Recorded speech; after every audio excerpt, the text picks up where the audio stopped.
Because how the hell did they edit all that audio together between all those different with just people? one tape recorder. Yeah. Yeah, with just even then it's got a broken record button. So Well, presumably even this with indicates that they had a second one somewhere, and it's lost. with some kind of It's maybe editing here, ability. right here, in this cupboard. That's where it is, fire. Maybe, yeah. Yeah, use Somewhere your around they've got some audio editing equipment. use your sense So. of disbelief. No, it's suspension of disbelief. Shit. Okay. Right. Anyway, what's that? Oh, So it's a some poker kind chip. of poker game, yeah. Okay. And we've still got loads of notes to read, I don't know. we, on the tables? I tried this, right? Yes, I did. Yeah. All right, let's start with the single one here, I guess. Please don't be too long. No, they always are. Oh my god. Well, this is hard to read as well. Yeah. All right. Well, let's give it a try. Yeah. Oh, that's a word I've heard before. Welcome to Hunrath. Is that the name of this planet? Yeah. I think it was the name of some people, and then it became the name of the town. Okay. Oh, yeah, that's right. Please give us a bit of information about you so we can get to know you a little better. Name, date where you came from. So this is like when they... a register. Yeah. The country and city, circumstances with which you were taken. Please note any dangers you noticed. Emptied. Is that... I can't remember the set symbols. Is that emptied and filled? Or emptied but not I think filled? this is an et sign. Yeah, pretty sure. Okay. 12,000 AH, 13,000, 15,000. And this next page, I don't know if you can tell on video, but it's kind of hard to read, but I'll do my best. So Samuel Karem, Fantasy 2017. Probably January, dude. Oh, January. Yeah, of course. Mamakana Mohishkan. I don't know what that says. That sentence is really hard to read. Do you want to give that sentence a go? Because I can read the bits after. I had just arrived. I've just arrived and was something my supply truck. Oh. Was driving along the track. My supply truck along the coast south of Mamakara, whatever that is, when I recall being washed away and the seat appeared. 15257 AH, male 61. What is this number? Yeah, I'm not emptied and filed. Maybe that says. So maybe each person was given a number, but it's a weird. That's a lot of people if that's true. And then I guess some kind of address, Weissel Reforge, 1942, March, Lübeck, Germany. Yeah. The last thing I recall is a large rumbling while I was hiding in the cellar of a vacant building. I ran toward a bright light in a stairwell. 15841 AH male 26. So they're registering people for their experiences on how they got here. Maybe I'm just trying to think. Maybe this is sort of like a dating system.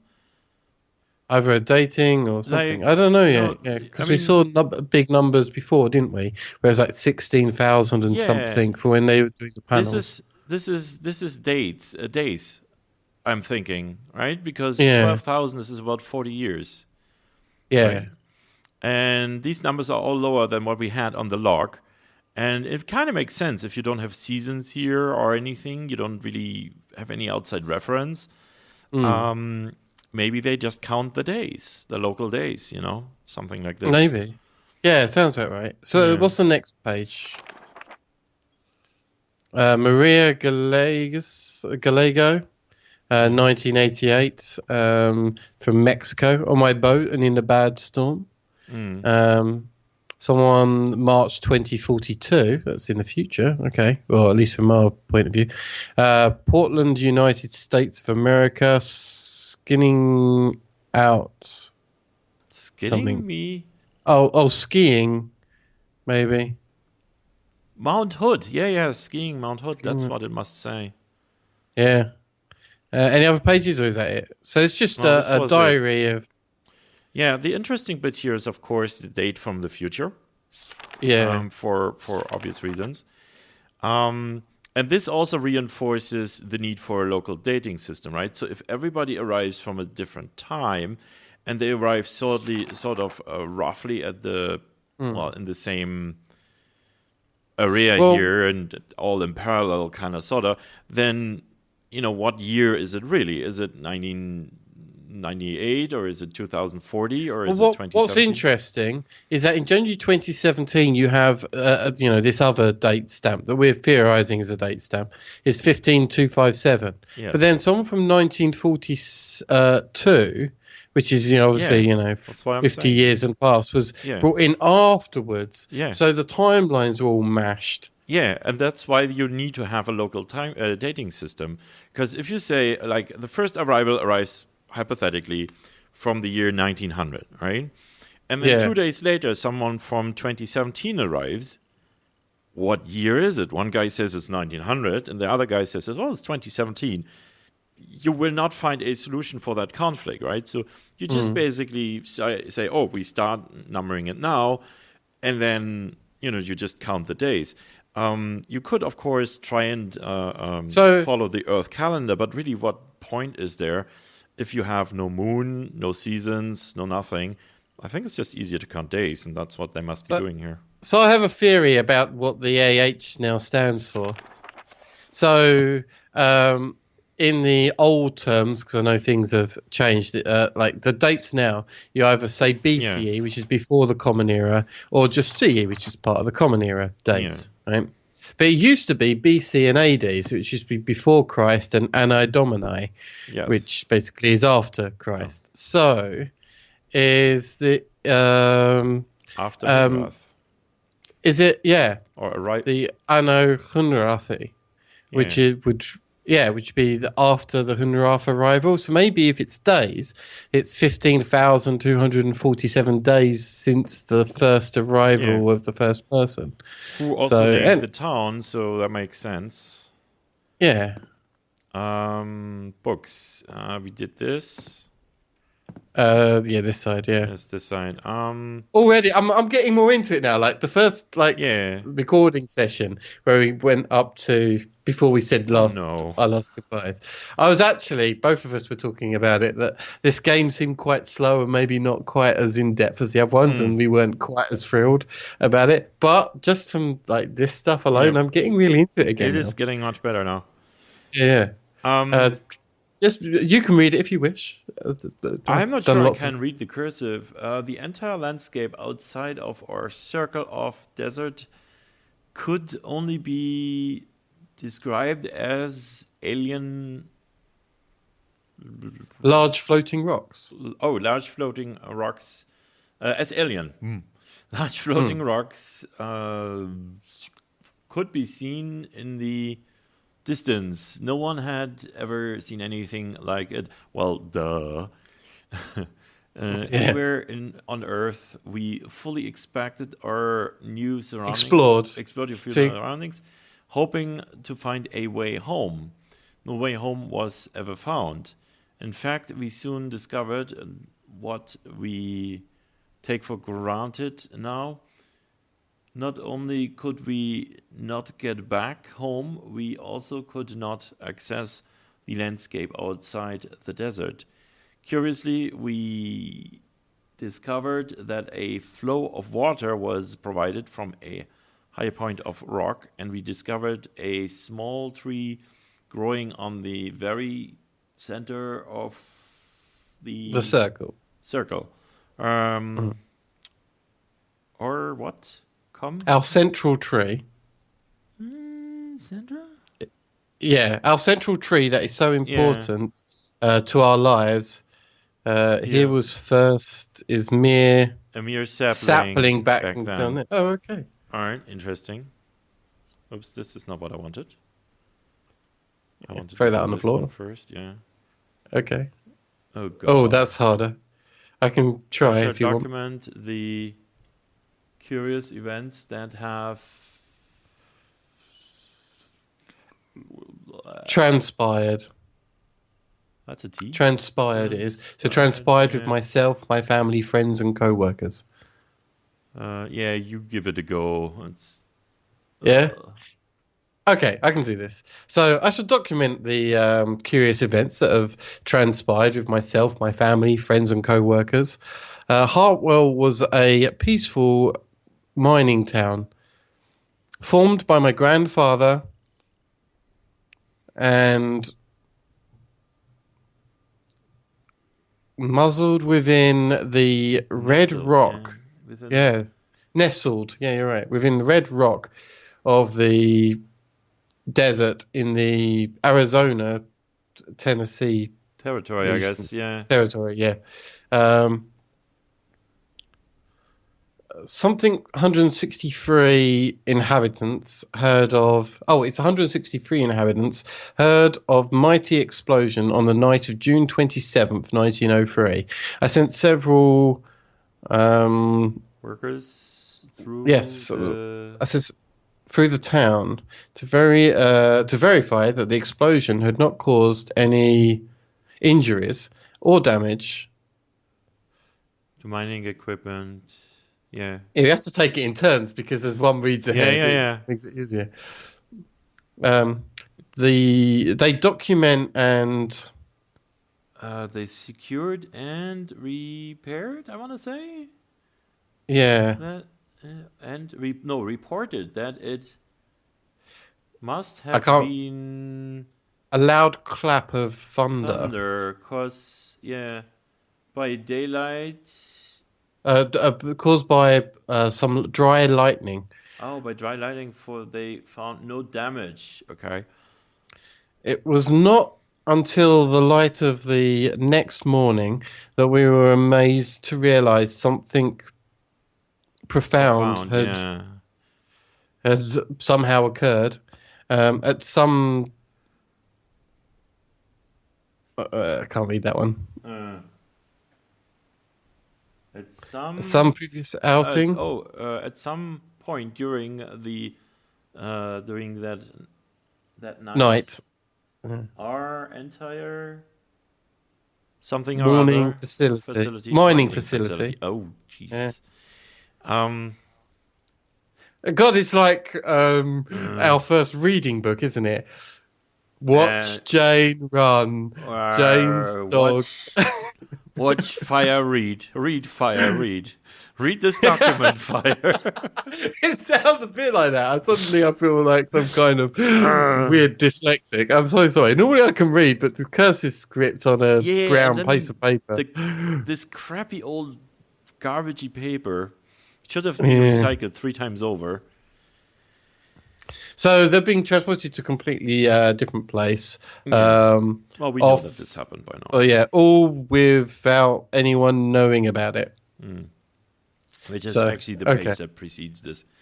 Let's continue. People watching this would be like, "What the hell is wrong with your reading, guys?" I think they got used to that from the Riven playthrough, which was actually. I don't remember any document in that being this difficult to read. I mean, there was. There was some that we had to find transcriptions, didn't we, in places? Oh yeah. The diary, I remember. Yeah. Yeah. All right, let's do these 3. Yep. So far, we haven't really learned an awful lot just yet. Well, nothing that feels, Oh, this is interesting. Useful. This is interesting. Look at this. Yeah, go for it. Species description: Mofang. Through ambassador seeds, the Mofang were the first non-human species humans were introduced to. An Liang was the first to call the alien a Mofang, impressed with their advanced ability to imitate our sounds, movements, and mannerisms. Ooh, this does not bode well. Although they have a name for themselves, the language is mostly unpronounceable by humans. As a result, and because of their mimicry abilities, communication with the Mofang is primarily accomplished by the learning human languages, rather than human learning to speak Mofang. They have been able to learn almost every human language represented in Hunrath enough to provide rudimentary communication. The Mofang basic external morphology is remarkably humanoid. Bilateral symmetrical tetrapods, bipedal head with anterior facial features, eyes, nostrils. Other external features include minimal body hair and raised dorsal protrusions. Constitution is somewhat frail due to apparently to their thin and lightweight internal structure. But internal investigation has not been possible. Well, okay, so they didn't dissect the first alien they came across. So this doesn't sound like they were Americans for sure. They have ample cranial space to account for a substantial brain, and their intelligence is impressive as evidenced by their advanced technology. And there's another arrow here, meaning, turn over the paper. I would expect a drawing of them now. It's a grey. It's absolutely a grey. Oh my word! Also, it's got no genitalia, so they obviously don't breed in normal ways. Either that, or this was censored, or maybe it's internal reproductive organs. But again, unless he's wearing like some kind of weird outfit. It does look very grey, and the ridge here kind of looks like, you know what this reminds me of, like a cross between grey and the visitors from V, the original one. It was shitty. Absolutely. Also, they only have 3 fingers from the looks of it. And I gotta say, if this thing, if I came across this thing on a dark street, I don't know if I would try to bash it to death. I would say Happy Halloween. Oh, Happy Halloween, yeah. Dude, that's a shitty rubber mask you got there. Oh, that was his face, by the way. Hey, let me pull it off. So let's hope we don't run across these guys, because they are kind of creepy. Arai. Oh my god.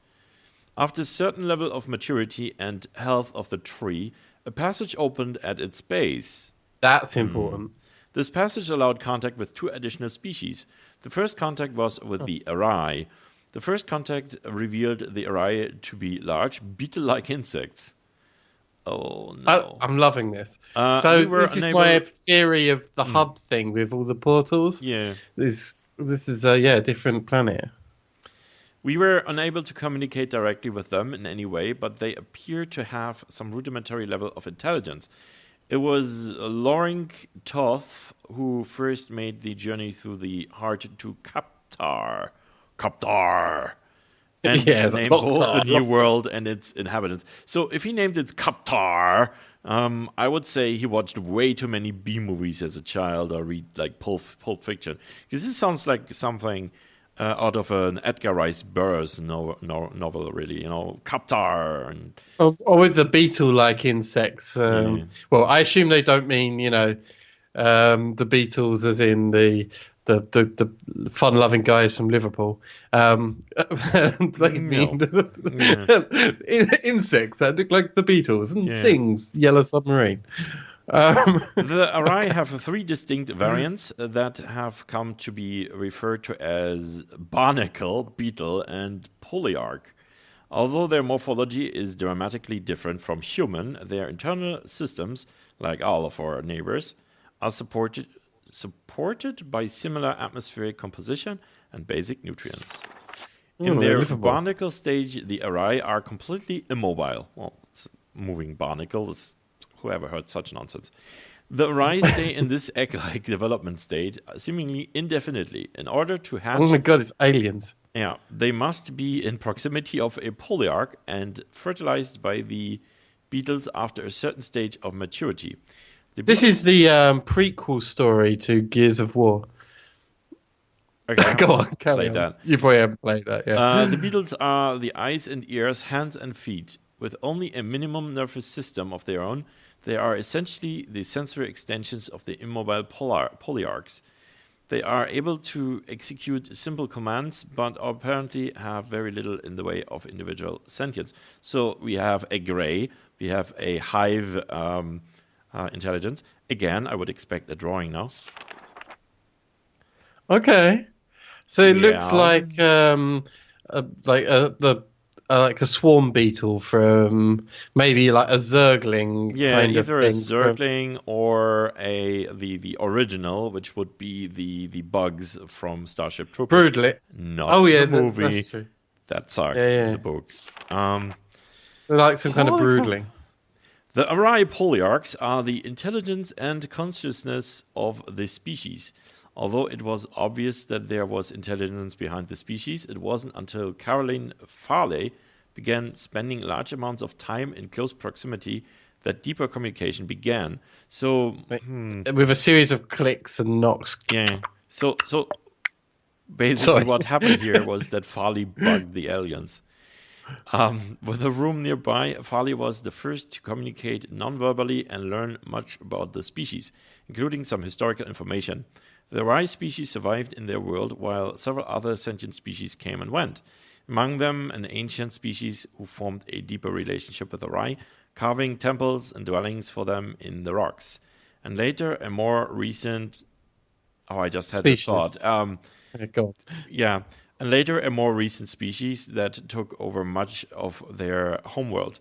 This latter species was especially adapted at mechanical construction, using it mostly to capture and process large flying creatures, using the beetles as bait. Well, so what's your thought you're having? Oh, God. That's their underbelly. Yeah. Villain. Okay, Villain. All right, so my thought first. Remember that sphere that we turned with the bicycle? There were barnacle-like things in there. You remember? Okay. Yeah. So maybe they're gestating. Yeah, that was Arai, I'm sure. Villain. The final species to be discovered were the Villain. The Villain had been communicating with the Arai for many years through ambassador seeds, but became part of the larger community very shortly after the Arai. With a large and imposing frame and a form of communication based on a complex, multi-voiced, low-frequency rumble, the initial introductions were intimidating. After several attempts, Emilie Vidal was able to begin some rudimentary communications and began visiting the Villain in Marai, which she named, on a regular basis. She discovered a complex and amazing society that was able to use their technology in unexpected ways. They have the ability to quickly transform their world using extruded structures based on some form of complex miniature substrate material. Unlike the other worlds, the Villain sphere is scooped out of a Villain resettlement group that was preparing to set off into space to find a new homeworld. This was their way of life, to put themselves into stasis and scatter themselves through the stars. Through stars is maybe a little hot. As mentioned previously, their appearance is imposing, standing about 9 feet tall. Holy crap. With a distinct reptilian resemblance. They have 6 limbs, 2 muscular legs and arms, and a smaller set of arms. They control every aspect of their technology with their vocalizations. But over the years, they have created control panels based on their number system that allow other species to easier access elements of their technology. So what is the number system? Oh, lovely. It's the Hulk. With extra hands. Yeah. Which looks like it's perpetually caressing itself. It's kind of It's like, they're always so angry. Stop touching yourself.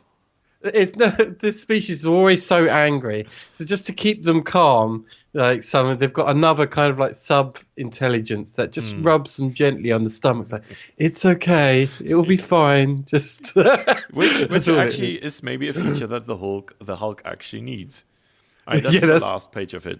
Okay, cool. Right. Let's look at the last thing. Let's hope this is not as large. Oh, look, this is a nice touch. See, I put it back and it goes to the page that was last open. That's neat. Yeah. So, like our other series, this series will probably be filled with a lot of reading. Lot of reading, but but if you like that kind of thing, if not, then feel free to, But if they don't, they probably stopped watching a long time ago. Yeah. Communication, talking with our neighbors. We take communication for granted, even with the varied languages we find here in Hunrath. But when we suddenly find ourselves among other intelligent species who don't share our culture, history, DNA, or vocal cords, it requires a huge amount of effort for the beginning of rudimentary chatting. This quick overview, chatting, H-sex language? This quick overview will set the stage for what to expect when communicating with our neighbors. That's how I communicate. Oh my god. Okay, well, we'll take one in turn. I'll do the Mofang. And yes. You know what? I like the history. I just, to your audience, is that if you've watched our Myst series, yes. Then you'll know that we like to get a little bit into the lore and stuff. So if you've not watched those, and that's how we approach these games, we'll go quite deep into the lore and we'll use it to form our opinions. Actually, I find it helps you kind of solve some puzzles at times to know kind of how these people think. And I love the way that they craft things. So any opinions before I read this? No, go on. It's fine. It's fine. Yeah. But you agree, right? That it's yes, it is. I think the one thing I would object to here is that this is basically an info dump. They put like these huge things here. They could have spaced them out maybe a little more, but that's just me being very meta. It makes sense for this to be here collected, of course. Yeah. Okay, so the Mofang were the first non-humans we met with at least some level of similar physical vocal generating abilities. They picked up human words quickly. This early mimicry resulted in what the species became to be called. Even though they were able to mimic single words and simple phrases, it became evident over the years that huge grammatical differences were not easily overcome. Just a bit like, the Chinese learning English. Some have proposed that a difficulty may have arisen because the Mofang insist on attempting to learn every human language, and as a result, that's a nightmare. It's like, hundreds of them. And as a result, we're never able to lock onto any consistent grammatical structure.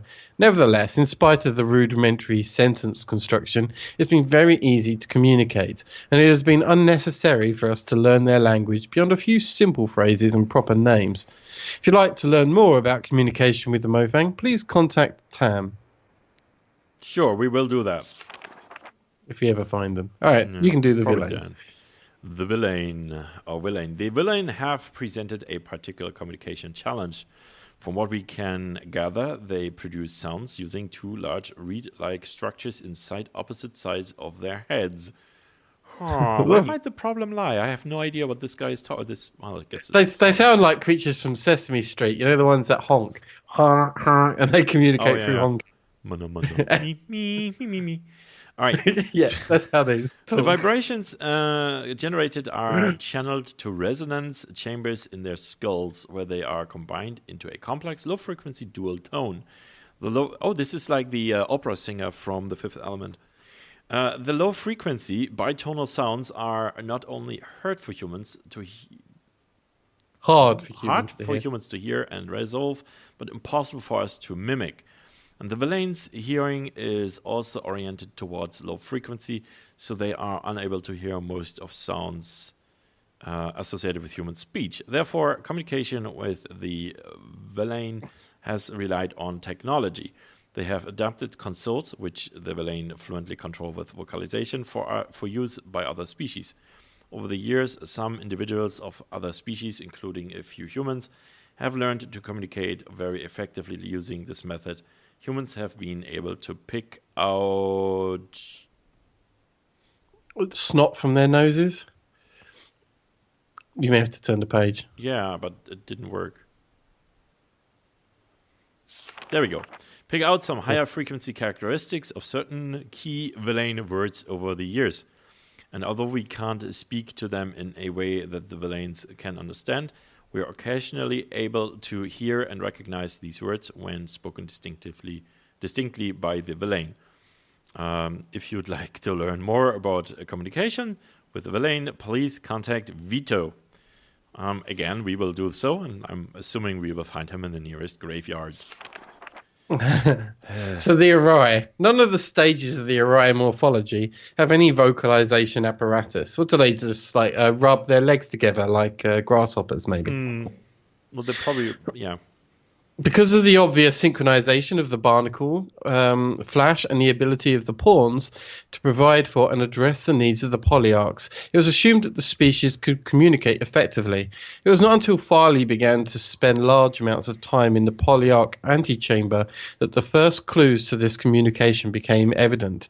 After months of research, Farley began to have limited success with receiving some kind of simple messages that were coming from the polyarchs.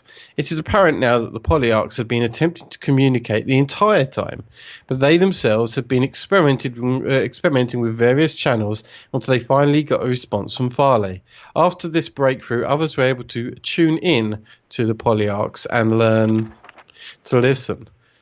Both the polyarchs and the pawns have a simple organ that can sense, I've got one too, that can sense human vocal frequencies, called an ear, I guess, enabling them to sense simple responses from humans. But over the years, Farley was able to learn to speak to the polyarchs via a related form of extrasensory transmission. If you'd like to learn more about communication with the Arai, please contact Farley. Okay, and this is the end of the notepad. Yeah, so I feel we haven't learned an awful lot. No, this is a lot of information. This may come in later. I think this is mostly flavor. There's the question of whether or not we will actually meet any of these. We will see. I think this is an excellent point to take a break. What do you think? What do you think, Fire? Yeah, let's do that, and then we can continue exploring that room. I think that we've probably got more to do with that projector, so we might want to have another look at that before we finish up.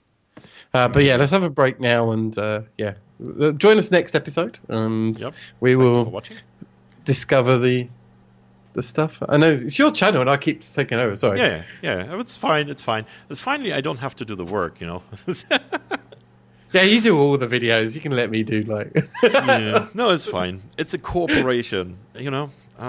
Which is actually in the title of your channel, so you should know how this goes. Well, but maybe not soon. But that's right. Yeah. If you came from my channel to watch Niels's videos, then I'm under the process of deciding what to do in the future of my channel. So it's on pause because it might be rebranded. So, but you know, we'll see. Right. More news about that soonish. Yeah, when it comes. Right. Yeah. Anyway, guys, thank you very much for watching. We'll continue this soon. And I hope you enjoyed the info dump. And we'll now do some shadow theater while we leave you. And hope you have a good night. And yeah, see you soon, guys. Bye. Bye-bye.